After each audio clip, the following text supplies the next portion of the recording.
দিদি আজকে কি প্রোগ্রাম হলো? আমাদের দুর্গাপুর অভয়নগর 1-এ সুইচ সংঘ ক্লাব, বহু বছরের ক্লাব, 100 বছরের পরে, সেই ক্লাবের আমাদের ব্লাড ডোনেশন আজকে হলো। কারণ এর আগেও আমরা করেছি এবং কন্টিনিউ যে প্রসেস প্রত্যেক বছরই আমাদের হয়, এবছর সেইভাবেই সেই প্রসেসেই হয়েছে। ব্লাড দিল? এখনও পর্যন্ত হয়তো 20 জন দিয়েছে, কিন্তু আমাদের প্রায় 100-র ওপরে হয়ে যায়। যারা 40 জন দিয়েছে এখন বলছে, তো 100 উপরে হয়ে যায়। আমরা দেখলাম অনেক ক্রাইসিস ছিল ব্লাডের, তারপর মুখ্যমন্ত্রী বলার পর প্রায় ব্লাড ডোনেশন হচ্ছে। তো কিরকম ভাবে দেখছেন এই জিনিসটাকে আপনারা? এটা মুখ্যমন্ত্রীর প্রয়াস। মুখ্যমন্ত্রী হওয়ার আগে মুখ্যমন্ত্রী বারে বারে উৎসাহিত করেছেন আমরা যারা দলের কর্মী তাদেরকে, এবং মানুষকে বলেছেন যে ব্লাডের যাতে কখনো ক্রাইসিস না হয় সেই চেষ্টা আমরা যেমন করি। সুতরাং কোভিড বলে যে কখনো পিছিয়ে যাওয়া সেটাও যেমন হয়নি, মুখ্যমন্ত্রীর প্রয়াসে আগামী দিনেও এইভাবেই এগিয়ে যাবে। চতুর্দিকে ক্লাব সংগঠন বলুক, মানুষের যারা যে কোনোভাবেই নানান রকমের মানুষ চেষ্টা করে অন্তত ব্লাড ক্যাম্প, ব্লাড ডোনেশন এরকম একটা প্রোগ্রাম করতেই। দেখা যায় ব্লাড ডোনেশন তো হচ্ছে, কিন্তু অনেক সময় যখন ব্লাডের দরকার হয় হয়তো অনেক লোক পায় না।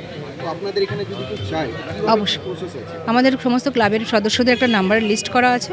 আমরা এমনি ম্যাক্সিমাম ক্লাবে এটা দিয়ে দিই, এবং অন্যান্য ক্লাবে যখন ক্রাইসিস পড়ে আমরা এই কার্ড দিতে থাকি। শুধু ক্লাব কেন, বাকি বহু লোকজন আছে জানেন, আমাদের মেম্বারদের সঙ্গে যোগাযোগ করেন, আমরা কার্ড সব দিয়ে দিই।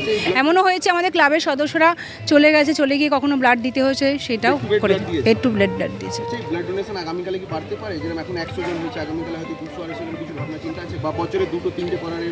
হ্যাঁ, বছরে 2-3টে, কারণ সিস্টেম অনুযায়ী, সরকারি সিস্টেম অনুযায়ী ওনারা 100 জন ম্যাক্সিমাম, এর বেশি করেন, 110-120 জন করেন। যদি তারা সিচুয়েশান দেন তাহলে আমরা আরও বেশি করতে পারি, এবং আগামী দিনে আরও বেশি করবই, এটাই প্ল্যানিং। কারণ আমাদের 1 বছরে একবার করা হয়, তো সেটা আস্তে আস্তে ইচ্ছা আছে যে আরও 2-3 বার করা, যাতে কখনো কোনো সমস্যা না হয়। আপনার নাম? সোনালী সমাদ্দার, আমি সুইচ সংঘ ক্লাবেরই সেক্রেটারি।